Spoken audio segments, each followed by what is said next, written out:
여러분 반갑습니다. 한국사 강사 임진석이라고 합니다. 반갑습니다. 제 소개는 간단히 화면으로 대체하고요. 좀 편한 얘기부터 좀 시작하려고 해요. 너무 좋은 얘기들을 앞서 많이 해주셔서 제가 일상적인 얘기부터 좀 여러분께 좀 들려드리고 제가 말씀드린 얘기를 시작을 하도록 하겠습니다. 제가 대학교 다닐 때 자취 생활을 했어요. 자취 생활을 했는데 밤에 이제 친구들이랑 술 먹고 들어옵니다. 들어오는데 문제가 생겼어요. 주머니가 텅 비어 있더라고요. 열쇠도 없고 지갑도 없는 거예요. 다 분실했더라고요. 제 표정이 지금 이렇게 됐거든요. 당시에 큰일 났다 이거예요. 들어갈 방법이 없는 거예요. 친구한테 연락할 것도 없고 핸드폰도 잃어버렸네. 그래가지고 이제 머릿속에 하얘졌어요. 제가 그때 옥탑방 생활을 하고 있었어요. 옥탑방 생활을 하면서 열쇠가 없으니까 들어갈 수가 없는 거예요. 주인 집에 그 시간대에 이제 그때 한 새벽 2시 정도 됐었습니다. 야, 이걸 어떻게 들어가야 될까? 고민 끝에 영화에서 봤었던 장면들이 떠올랐어요. 야, 철사 같은 걸로 열쇠 구멍을 이렇게 하면은 열렸던 걸 어디서 봤던 것 같아.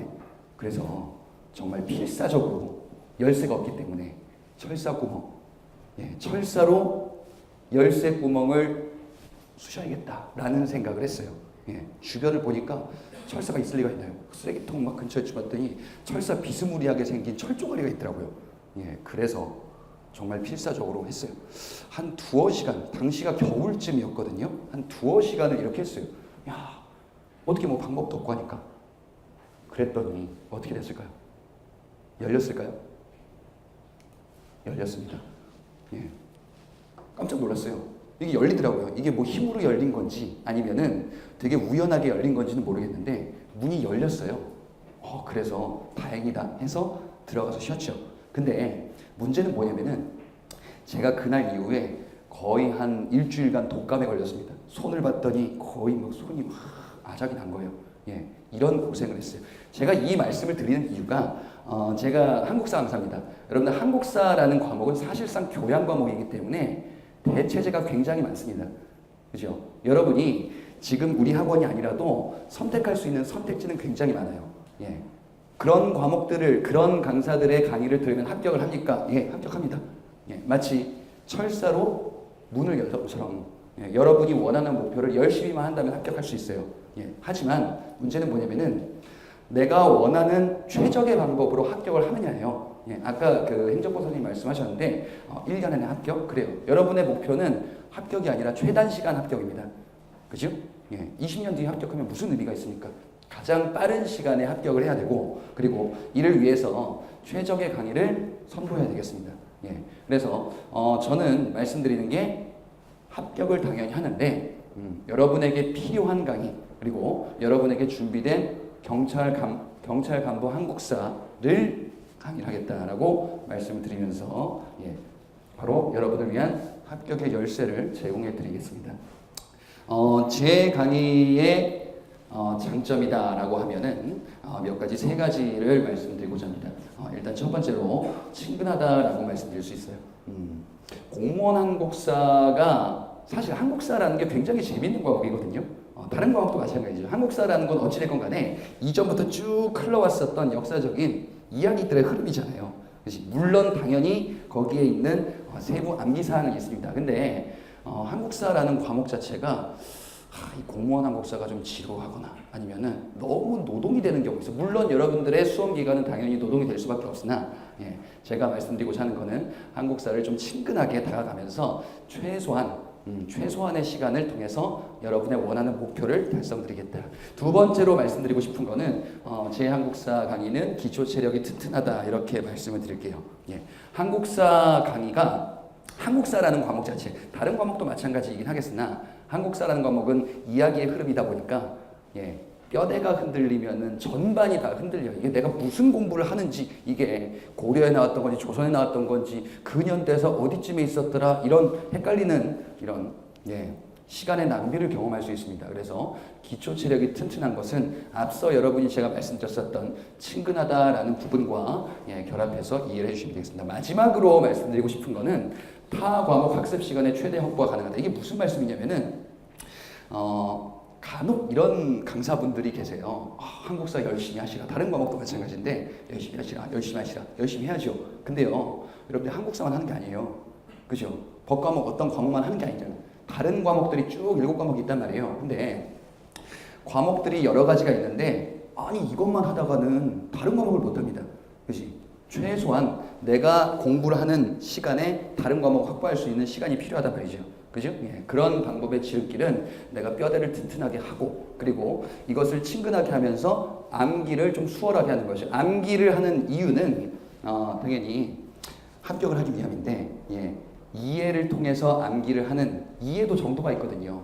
내 것으로 받아들이면서 그래 이거구나 라는 느낌을 좀 많이 받으면서 공감할 수 있을 때 여러분의 것이 되고 이걸 우리가 체화된다 이렇게 얘기를 하거든요. 예, 학습 과정을 이런 방식으로 진행을 해드리겠다라고 말씀을 드립니다. 그러면은 실제로 몇 가지 사례를 보여드리고 다음 이야기를 시작하도록 하겠습니다. 국사 문제풀이 3가지 팁을 여러분들께 좀 말씀을 드리고자 합니다. 물론 공부를 하신 분들이다라고 하면 제가 말씀드리는 팁을 어느 정도는 이미 체화되어 있을 겁니다. 근데 처음 한국사를 접하시는 분들은 좀 오해하시는 부분들이 있기 때문에 제가 3가지로 정리해서 말씀드릴게요. 일단 말이죠. 한국사 문제가 딱 여러분 눈앞에 떴습니다. 제일 먼저 뭘 생각을 해야 될까요? 한국사 문제를 처음 받았을 때 가장 먼저 이거부터 떠올리셔야 돼요. 예, 이거를 떠올리지 못하면 시간을 잡아먹고 불필요한 노력을 통해서 헷갈리고 그죠? 합격으로 조금씩 멀어지는 이런 놀라운 경험을 할 수가 있어요. 뭐냐? 시대예요. 예, 이 문제는 무슨 시대를 물어보는지를 먼저 파악을 하신 다음에 내가 공부했었던 내용, 여기 있었지, 맞아, 그런 내용이 있었지라는 것을 예상하면서 문제를 봐야지 여러분이 수월하게 풀 수가 있단 말이죠. 실제 사례를 보겠습니다. 얼마 전에 나왔었던 경찰 간부 문제입니다. 다음 자료와 관련된 사건으로 옳은 것을 골라라. 자, 그래, 옳은 것을 골라보자. 조령을 넣어서 훅 하다 보면은 이 출제자의 의도에 말릴 수가 있어요. 이게 뭐더라?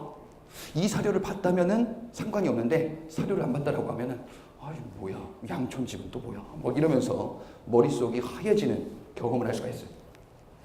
자, 이 사료를 봤을 때, 이 문제를 봤을 때 이 문제가 어느 시대를 물어볼까? 라는 부분을 염두에 두면서 딱 보다 보니까 외란이라는 부분이 딱 등장을 하거든요. 외란, 임진왜란? 근데 그게 아니에요. 왜? 뒤에 보니까 경신년 1380년 이렇게 돼 있거든요. 임진왜란은 1592년, 물론 제가 좀 이따 말씀드리겠지만 연도가 중요한 건 아닙니다. 근데 그 몇 세기는 중요하거든요. 16세기 후반에 임진왜란이 벌어졌는데 이거는 그게 아니거든. 그러면은 이건 뭐냐? 14세기 후반이거든요. 고려 말이에요. 고려 말에 외구들이 침입하는 그 당시구나 라는 것을 떠올리면서 문제를 보면 된단 말이죠. 그죠? 그러면은 자, 보기를 보자면 1번에 공민왕이 안동까지 피난을 갔다라고 돼 있는데 이는 외구 침입이 아니라 홍건적 침입이거든요. 그래서 틀렸단 말이지. 그래. 외구 침입 조금 이전의 시대와 관련된 내용이구나. 이거는 몽골 침입과 관련이 있거든요. 그래서 요것도 외구 침입, 고려 말 때보다는 조금 앞에 있구나. 3번의 얘기는 몽골 침입과 관련된 내용이에요. 그래서 아니다. 4번에 보니까 화약 무기가 진포대첩에서 활용되었구나. 이렇게 우리가 파악을 할 수가 있습니다. 시대를 파악하면서 문제와 보기를 같이 파악을 하시면은 여러분의 시간을 충분히 단축할 수 있을 것이다 라고 했습니다. 두 번째 팁을 한번 말씀을 드릴게요. 사료 얘기인데요. 사료가 주어지는 경우도 있고 주어지지 않는 경우도 있어요. 사료는 여러분들이 이렇게 생각하시면 되겠다. 숨은 그림 찾기다 라고 생각을 하시면 돼요. 내가 배운 내용이 이 사료 안에 분명히 어딘가 있을 것이다. 이거를 내가 잡아내는 과정이다. 제가 좀 아까 외란이랑 그 다음에 14세기 후반 이 두 가지를 잡아냈거든요. 마치 이렇게 보시면 돼요. 실제로 한 번만 더 해보도록 하겠습니다. 작년에 나왔었던 문제인데 자, 공부를 하셨으면 쉽게 보일 수 있는데 조금 감이 떨어지거나 한국사에 대해서 자신이 없다라고 하면은 뭐더라? 자, 아는 게 딱 보여야 돼요. 그렇죠? 이렇게 딱 보여야 됩니다. 대윤과 소윤, 윤임, 윤원로 이런 게 보여야 되거든요. 이게 바로 한국사의 숨은 그림 찾기였었던 거예요. 요거는 명종, 조선 중기 명종 때 있었던 을사사와 관련된 내용입니다. 요거를 딱 제거하면은 이렇게 됩니다. 그치? 그러면은 이런 대윤소윤 얘기가 나왔을 때 왕에 있었던 일이 뭔지 한번 골라볼래? 라는 아주 단순한 문제예요. 이거는 사실. 그죠? 예. 보기를 한번 보겠습니다. 이의 화력으로 백운동성원의 소수세원이라는 편액이 내려졌다. 명종대가 아니거든요. 그죠? 쭉 보다 보니까 마지막에 황해도를 중심으로 광범위하게 전개된 임꺽정의 난이 진압되었다라고 되어 있어요. 이게 조선 중기 명종 때 있었던 사건이거든요. 그래서 예, 이렇게 우리가 파악을 할 수가 있겠다라고 보시면 되겠습니다. 마지막으로요, 예, 제가 이렇게 좀 말씀드리고 싶어요. 한국사의 연도들이 상당히 많아서 이 암기량이 좀 많아진다라고 아직도 오해하시는 분들이 있거든요. 예, 근데 단언하자면 한국사에서는 연도를 외우는 게 아닙니다. 예, 연도만 가지고서 문제를 푸는 거는 아주 옛날 스타일이에요. 예, 연도를 가지고 문제를 푸는 게, 아니 근데 강사들이 강의할 때 연도를 써주는데 물론 저도 연도를 쓰는 경우들이 있긴 합니다. 예, 그럼 왜 씁니까? 중요한 거는요, 연도가 아니라 순서입니다. 순서와 인과관계를 파악을 해야지, 그지? 숫자를 보면서 구분하는 것과 내가 머릿속에서 이야기식으로 정리하면서 그 다음에 이렇게 되었지 라고 하는 게 많은 사건들을 정리하는데 훨씬 더 유리하다. 그죠? 다른 과목도 하시는데 시간이 확보가 될 수 있다라는 측면 중에 하나입니다. 자, 이것도 이제 올해 나왔었던 내용인데 7세기 한반도에서 일어난이라는 문제가 나왔거든요. 7세기란 단서가 나오면은 신라가 삼국통일하는 그 시기쯤 신라 중대로 넘어가는 그 시기가 나올 것이다 라는 것을 일단 공부를 하셨다면 염두하시면서 보면 돼요. 예. 보시면요, 가나다라 4개의 사건인데 요거는 신라가 삼국통일하는 과정에서 있었던 구체적인 사건들이거든요. 나에 보니까 백제 장군 윤충이 신라 대야성을 공격해서 빼앗고 이렇게 되었구나. 신라 대야성이 함락됐다라는 사실이에요. 이는 백제가 멸망하기 전에 신라를 압박해가는 과정이란 말이지. 그죠? 예. 그리고 가에 보니까 신라군이 황산의 벌판으로 진군해서 백제군과 싸웠다. 백제가 이렇게 공격했음에도 불구하고 신라가 백제를 결국 치겠구나. 요 사이에 이제 신라의 나당 동맹 이런 모습들이 나타나거든요. 예, 황산벌 전투다라고 볼 수 있습니다. 그리고 다와 라가 있는데 다 같은 경우에는 백제가 이런 공격을 받고 멸망한 이후에 이제 백제 부흥운동 다시 한번 일으켜야겠다라는 생각을 하게 되고 결국 실패하게 됩니다. 라 같은 경우에는 신라 얘기가 아니라 고구려 부흥운동 얘기거든요. 백제 얘기가 아니고 백제 부흥운동이 실패하면서 백제가 사라지고 그 이후에 벌어진 일이다. 연도는 이렇게 되는데 연도가 중요한 게 아니란 말이죠. 그죠? 예, 그래서 이야기를 중심으로 충분히 풀 수 있는 문제였었다라고 보시면 되겠습니다. 그래서 한국사 같은 경우에는 여러분들이 시간을 좀 단축하시면서 다른 과목들, 여러분 한국사 같은 경우에는 그나마 좀 친숙하게 느껴지는데 무슨 법 과목, 그죠? 경찰 이런 거는 되게 좀 생소하게 느껴지잖아요. 그죠? 이런 데 시간을 좀 많이 투자하셔야 됩니다, 사실. 예, 수험생의 입장에서 제가 말씀을 드립니다. 자, 그래서 경찰간부 한국사 여러분 책임지도록 하겠습니다. 고생 많으셨습니다. 수고하셨습니다.